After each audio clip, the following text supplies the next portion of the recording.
Assalamu alaikum class 3. We are starting our day 4. To our first subject is English B.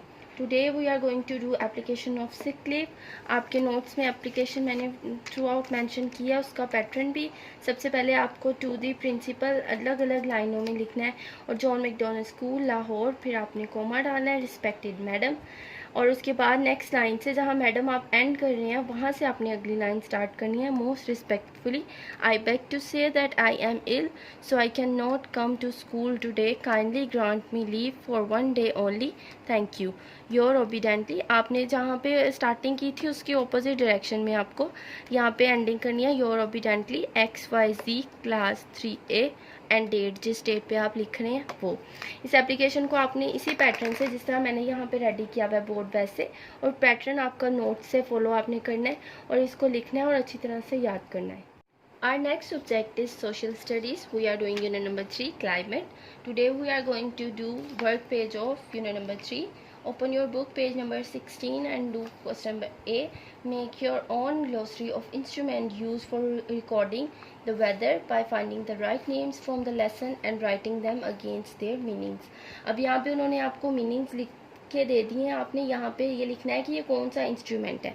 आपके notes में इसको मैंने mention किया हुआ है। First is use to measure wind speed, उसका है एनेमोमीटर। यहाँ पे आपको यहाँ सारे दिए हुए हैं, इधर से आपने देखे आपके नोट्स में भी आंसर है। Use to measure wind speed anemometer, use to measure air pressure barometer, use to measure rainfall rain gauge, use to measure temperature thermometer, used to find out the direction of the wind weather vane। यहाँ पे आपको 1 2 3 4 5 6 मैंने mention किए हुए हैं, आपने इनको ऐसे ही लिख लेना है।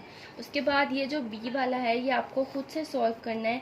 आपको यहाँ पे वर्ड्स उन्होंने दिए हुए हैं, इनसे आपको मिलते जुलते वर्ड्स यहाँ बनाने हैं। जैसे सीज़न है तो ये देखें SEASONS सीजन्स, और इसी तरह क्लाइमेट है तो ये क्लाइमेट है आपके पास। आपने इसी तरह इसको पढ़ के ये सारे वर्ड्स अपने आप खुद सॉल्व करने हैं।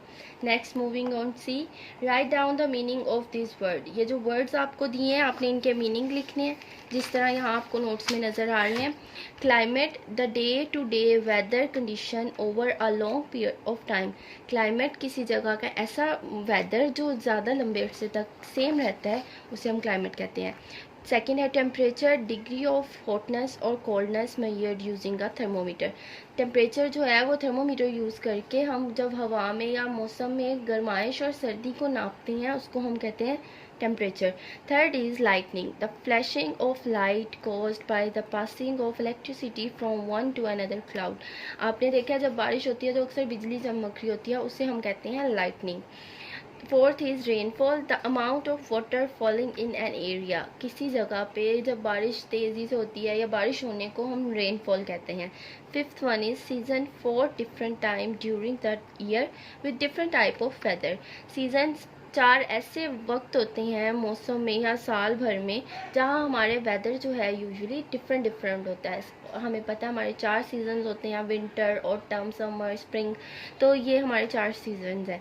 उसके बाद आपने ये दोनों क्वेश्चन याद करने हैं और इसको भी आपने सॉल्व करना है खुद से पेंसिल के मदद से। मैंने आपको बता दिया किस तरह, आपने उसी पैटर्न को सॉल्व करके खुद करना है। तो our next subject is maths. Today we are going to do word problem, page number 97. First one is, mother takes Rihan to an orphanage. She shares 88 sandwiches equally among us 9 children. How many does each children get and how many sandwiches are left over? जब हमें किसी चीज़ को ये define करना हो कि इसको जब हम इतने में डिवाइड करते हैं, मतलब कि तकसीम हम बांटते हैं, तो हमारे पास एक के पास कितनी आएंगे, तो वो हमारे डिवीजन के क्वेश्चन होते हैं। जैसे यहाँ पे है हमारे पास 88 सैंडविचेस हैं और उन्हें हमने डिवाइड करना है 9 चिल्ड्रन में, तो हम क्या करेंगे, उसको सिंपली 9 के साथ डिवाइड करेंगे।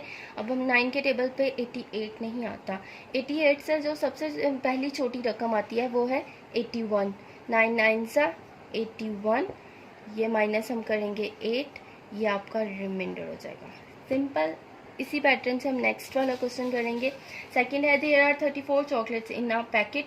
सीमा wants to eat equally amount in 5 days। How many chocolates will she eat daily and how many will be left. अब सिंपल आपने 5 को 34 के साथ डिवाइड करना है, जैसे मैंने अभी आपको फर्स्ट वाला करके दिखाया है। उसके बाद थर्ड है Ramiz buy 46 golf balls he packed 8 of them.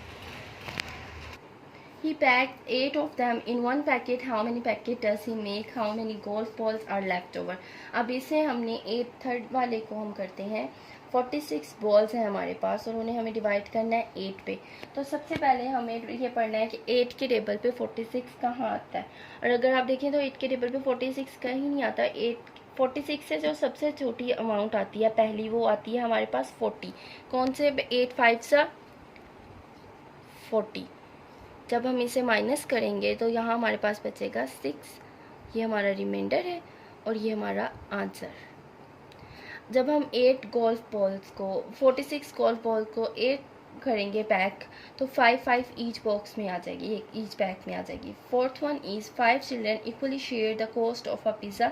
If cost of the pizza is ₹550, how much must each child पे। अब 5 लोग हैं, अगर वो मिलके कर रहे हैं, फोर्थ वन है आपके पास 550 का हमारा पिज़्ज़ा है और हमें 5 लोगों में डिवाइड करना है।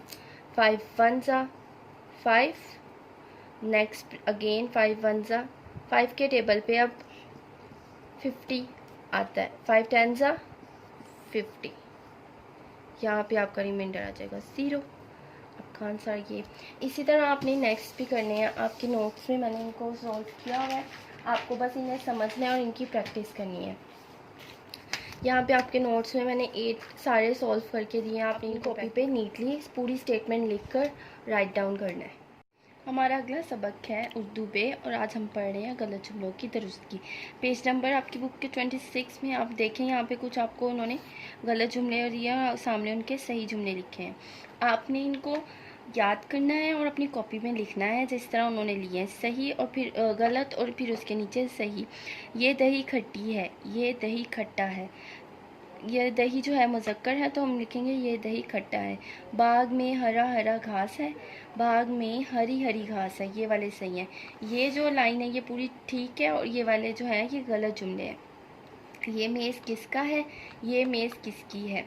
आपको इसी तरह करना है। आपने पहले इसको सिंपली यहाँ पे लिखना है। पहला, ये दही खट्टी है और फिर नीचे उसके अगली लाइन में ऐसे एरो लगा के, इसका मतलब है ठीक है ये दही खट्टा है। इस तरह आगे फिर फर्दर सेकंड थर्ड फोर्थ इस तरह आपने लिखने जाना है। ऊपर सबसे पहले आपने इसकी हेडिंग देनी है, उसके बाद इसको पहला लिखना है। सबसे पहले आपने जो है जुमले अपनी कॉपी पे लिखने हैं और फिर उसके बाद उनको याद भी करना है अच्छी तरह से।